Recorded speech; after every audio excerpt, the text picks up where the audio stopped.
नमस्कार, good morning, जय भीम, नमो बुद्धाय, सत श्री अकाल, आदाब। मैं वीरेंद्र सिंह और आप देख रहे हैं एसएम न्यूज। भारत में बुद्ध के उदय के साथ एक धार्मिक और सामाजिक क्रांति हुई और जो व्यवस्था में बहुत भारी बदलाव हुआ, लेकिन उसके बाद धीरे धीरे उस क्रांति की प्रतिक्रांति शुरू हुई और उसका अंत हुआ पुष्यमित्र शुंग द्वारा अंतिम शासन बृहद्रथ की हत्या करने के साथ 184 बीसी में। बृहद्रथ की हत्या के बाद पुष्यमित्र शुंग राजा बना और ब्राह्मणवाद की बौद्ध धर्म पर विजय हुई। ब्राह्मणवाद की विजय के बाद मनुस्मृति लिखी गई। उसमें मनुस्मृति और बहुत सारे धर्मशास्त्र लिखे गए जिनमें उस व्यवस्था के परिवर्तन किए गए बहुत भारी तादाद में, और मनुस्मृति में खास करके सारी व्यवस्था ब्राह्मण के अधीन दे दी गई। इसमें पीछे चर्चा की है कई सारे बिंदुओं पर। अभी पीछे एपिसोड में चर्चा की थी कि किस तरीके से वर्ण को जाति में बदल दिया गया।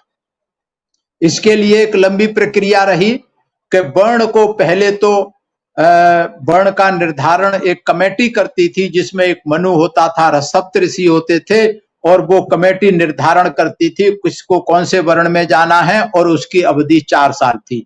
4 साल के बाद रिव्यू होता था। लेकिन उसके बाद गुरुकुल प्रथा आई और गुरुकुल प्रथा में ये अधिकार गुरु के पास चला गया। जो आचार्य होता था गुरुकुल का, उसके पास चला गया और आचार्य 12 साल तक अध्ययन कराने के बाद, उनकी योग्यता देखने, जांचने, परखने के बाद वो वर्ण का निर्धारण करता था और वो फिर वर्ण का निर्धारण आजीवन के लिए हो गया। जब आजीवन के लिए हो गया तो ब्राह्मण को तकलीफ हुई, क्योंकि उस व्यवस्था के हिसाब से एक ब्राह्मण का बेटा भी शूद्र हो सकता था और एक शूद्र का बेटा भी ब्राह्मण बन सकता था। तो इससे बड़ी तकलीफ हुई ब्राह्मणवाद को। तो उन्होंने इसकी युक्ति निकाली, इसकी काट निकाली, इस पे बड़े चिंतित रहे कि कैसे इस व्यवस्था से उनके बच्चों को शूद्र होने से बचाया जाए। तो इस कारण आज हम बात करेंगे कि उसके लिए इन्होंने क्या किया। उस युक्ति जब निकाली तो उसके लिए सबसे पहले उन्होंने गुरुकुल परंपरा को खत्म किया। गुरुकुल परंपरा होती थी उसको खत्म किया और जो वर्ण के निर्धारण के लिए उपनयन संस्कार होता था, उसने उपनयन संस्कार की प्रणाली में 3 बहुत बड़े परिवर्तन किए। क्योंकि उपनयन संस्कार के समय पर ही बच्चे का वर्ण तय किया जाता था। उपनयन होता है जो जनेऊ पहनाया जाता है, धागे का जनेऊ पहनाया जाता है, उसको उपनयन संस्कार बोलते हैं। तो उपनयन के समय पर बच्चे की वर्ण का निर्धारण किया जाता था। तो इसमें 3 बुनियादी परिवर्तन किए। तो सबसे पहला था कि गुरुकुल पद्धति को खत्म कर दिया गया। गुरुकुल वो स्थान होता था कि जहां बालक को प्रशिक्षण दिया जाता था और प्रशिक्षण की अवधि पूरे होने पर, मतलब 12 साल के बाद, उस गुरुकुल का जो आचार्य होता था वो वर्ण का निर्धारण करता था। तो मनु को जो था गुरुकुलों के बारे में पूरी पर्याप्त जानकारी थी और वह गुरुवास अर्थात गुरु के अधीन गुरुकुल की प्रशिक्षण का उल्लेख करता है। और केवल लेकिन उपनयन के संबंध में गुरु का जो था अप्रत्यक्ष रूप से उल्लेख न कर उपनयन करने के सक्षम अधिकारी के रूप में गुरु की सत्ता को समाप्त कर दिया कि उपनयन संस्कार अब गुरु नहीं करेगा तो कौन करेगा। दूसरा जो सबसे बहुत बड़ा जो परिवर्तन किया वो था कि उपनयन संस्कार गुरु के स्थान पर बालक का पिता करेगा। मनु ने जो था बालक के पिता को वो अधिकार दे दिया कि अपने घर पर उपनयन संस्कार करेगा। घर पर उपनयन संस्कार का कानून बना दिया मनुस्मृति में, उसकी अनुमति दे दी। तो प्राचीन काल में जो उपनयन दीक्षांत समारोह जैसा होता था, जब गुरुकुल पद्धति थी तो जैसे दीक्षांत समारोह होता है, डिग्री दी जाती है, उसी तरीके से उपनयन संस्कार होता था। और जो गुरु अपने गुरुकुल के विद्यार्थियों को उपाधियां प्रदान करने के लिए आयोजित करता था, और उसमें किसी वर्ग विशेष के कर्तव्यों की जो दक्षता उसने प्राप्त की 12 साल में, जो प्रशिक्षण प्राप्त किया, उसके आधार पर उसको प्रमाण पत्र दिए जाते थे। लेकिन मनु ने उस व्यवस्था को ध्वस्त कर दिया, खत्म कर दिया।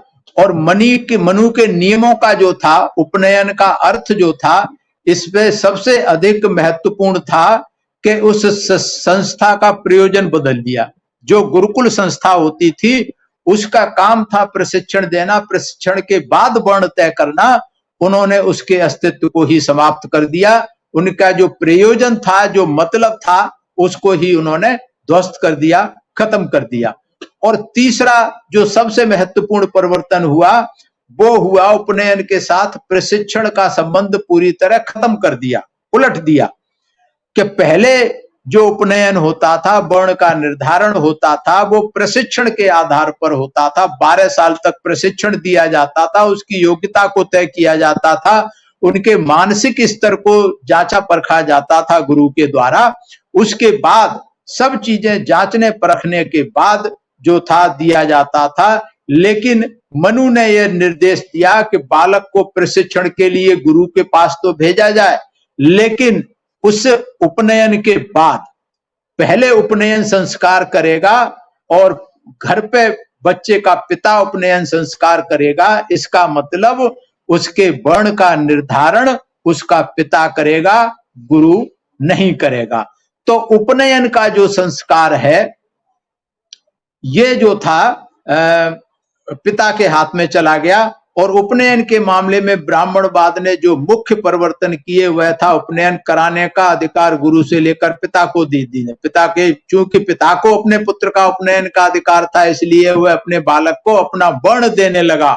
और इस प्रकार से ये जो वर्ण था, वर्ण की व्यवस्था थी, पहले समय के लिए थी, जो अब वंशानुगत हो गई कि जिस बच्चे को जो है उसके पिता का जो है वर्ण निर्धारित हो गया। इस प्रकार वर्ण निर्धारित कराने का अधिकार गुरु से छीनकर पिता को सौंपकर ब्राह्मणवाद ने वर्ण को जो था जाति में बदलने का काम किया। वर्ण में जाति बदल जाने की यही कहानी है। अगर देखा जाए तो बाबा साहब ने पूरा अध्ययन किया है और इस स्थिति से दूसरी स्थिति में जाने की यह कहानी निश्चय ही पुनर्गामित है। जैसा कि हम पहले बता आए हैं, उतनी सटीक ब्यौरेवार नहीं है कि कब कब किस तारीख को क्या हुआ, लेकिन बाबा साहब कहते हैं, मुझे इसमें कोई संदेह नहीं कि जिस क्रम और रीत से वर्ण का अस्तित्व समाप्त हुआ और जाति का जन्म हुआ, वह क्रम और रीति लगभग वैसी ही रही होगी जिसका वर्णन इस विषय पर उन्होंने किया है बाबा साहब ने। तो इसलिए ये पहले उद्देश्य था कि प्राचीन काल से ब्राह्मण जिस उच्च पद और प्रतिष्ठा का उपयोग करते आए हैं, वह विशेषाधिकार प्रत्येक ब्राह्मण और उसकी संतति को गुण या योग्यता की अपेक्षा किए बिना मिलता रहे। और दूसरे शब्दों में अगर ये कहा जाए कि ब्राह्मण को चाहे वह कितना ही भ्रष्ट हो, अयोग्य क्यों ना हो, पद और गौरव देकर उस उच्च स्थान पर बिठाया जाए जिस पर कुछ लोग अपने गुणों के कारण प्रतिष्ठित हैं। यह बिना अपवाद समस्त ब्राह्मण समुदाय को महामंडित करने का प्रयत्न था, जो कि मनु ने किया। मनु जो था वो चिंतित था उनके लिए कि जो भ्रष्ट ब्राह्मण थे, जो मूढ़ थे, बेवकूफ थे, उनके लिए भी मनु चिंतित था कि जो ज्ञानवान ब्राह्मण है उनको तो मान सम्मान मिलता रहेगा, लेकिन जो मूर्ख ब्राह्मण है, जो मूढ़ है, बेवकूफ है, उनको भी स्थान दिलाने के लिए सुनिश्चित किया। और यही कारण है कि इस वर्ण को वंशानुगत कर दिया, ताकि जो भी इसमें ब्राह्मण चाहे कितना ही मूर्ख क्यों ना हो, और उसमें लिखा भी है मनु के समस्त ब्राह्मण समुदाय को गौरव दिलाने का यही उद्देश्य था। मनु मूढ़ ब्राह्मण के विषय में बहुत चिंतित था। जो एक नई बात थी, वह मूढ़ और भ्रष्ट ब्राह्मण के प्रति अनादर का भाव रखने पर लोगों को चेतावनी देता है। और क्या कहता है कि ब्राह्मण चाहे मूर्ख हो या विद्वान, दोनों ही रूपों से श्रेष्ठ देवता होता है। ऐसी मनुस्मृति में ब्राह्मण के लिए पहले बहुत सारे एकाधिकार और बहुत सारे विशेषाधिकार दिए गए। इस पर चर्चा पहले हो चुकी है। तो इस तरीके से कुल मिला के जब मनु ब्राह्मण की पूजा करने पर बल देता है, चाहे वह भ्रष्ट और मूढ़ ही क्यों ना हो, तब क्या इससे अधिक नैतिक पतन भी हो सकता है? बाबा साहब कहते हैं कि ये नैतिक पतन इस व्यवस्था का है कि जो व्यवस्था बनाने वाला मनु स्मृति लिखने वाला मनु, ये ब्राह्मण की पूजा पर जोर देता है कि चाहे वह भ्रष्ट हो, चाहे मूढ़ हो, चाहे पागल हो, लेकिन वो पूजनीय है। तो ये एक पतन की पराकाष्ठा इस व्यवस्था की आज भी है, और जो व्यवस्था मनु ने बनाई आज भी ये व्यवस्था लगातार चलती आ रही है, इसमें कहीं कोई भी बदलाव नहीं हुआ है। आज भी ब्राह्मण सर्वोपरि है। आज भी मनु की सत्ता देखा जाए तो वास्तविक रूप से चल रही है। कहने को तो संविधान है देश में, लेकिन संविधान दरकिनार हो जाता है जब इस देश का प्रधानमंत्री, मंत्री या राष्ट्रपति बनने के बाद, शपथ लेने के बाद मंदिर में जाता है और मंदिर में अनपढ़ मूढ़ पुजारी के सिर के चरणों में सिर रख करके आशीर्वाद लेता है। तो इसका मतलब पद और प्रतिष्ठा ब्राह्मण के आगे सब फेल है। प्रधानमंत्री, राष्ट्रपति की कोई वैल्यू नहीं है। अगर वैल्यू है तो ब्राह्मण की है, वो चाहे अनपढ़ हो, चाहे भ्रष्ट हो, चाहे मूढ़ हो। ये मैं नहीं कह रहा, ये आपके सामने है, देश के सामने है, दुनिया के सामने है। ये चिंतन मनन आप लोगों को करना है, सर्व समाज को करना है, खासकर बहुजन समाज को करना है, और ब्राह्मण वर्ग को छोड़ करके तीनों अन्य वर्णों को करना है। क्योंकि इस देश में जो वर्ण व्यवस्था है उसमें तीनों वर्णों की स्थिति दोयम दर्जे की है। अगर एक नंबर दर्जे की है तो वो सिर्फ और सिर्फ ब्राह्मण की है। बाकी इस देश में सारे जात बिरादरी वर्ण के लोग जो है दोयम दर्जे की हैसियत रखते हैं। ये चिंतन मनन दोयम दर्जे के लोगों को करना है कि वो दोयम दर्जे की व्यवस्था में विश्वास रखना चाहते हैं या इस व्यवस्था को बदलना चाहते हैं। फैसला आपको करना है, सोचना आपको है। अगर आपको ये सीरीज पसंद आई है तो बाबा साहब की ये पुस्तक है खंड 7, क्रांति तथा प्रतिक्रांति, इसको अवश्य पढ़ें।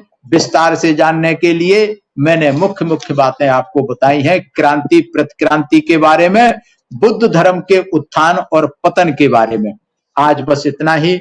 मैं धन्यवाद करता हूं एसएम न्यूज का, धन्यवाद करता हूं सभी दर्शकों का। और अगर आपको ये सीरीज पसंद आ रही है तो एसएम न्यूज की प्लेलिस्ट में जाकर के आप पीछे के सारे एपिसोड देख सकते हैं, और देख करके आप अपनी प्रतिक्रिया अपने कमेंट्स के द्वारा हमें अवश्य अवगत कराएं। सभी का बहुत बहुत आभार। सभी को नमो बुद्धाय। सभी मेरा प्रणाम स्वीकार।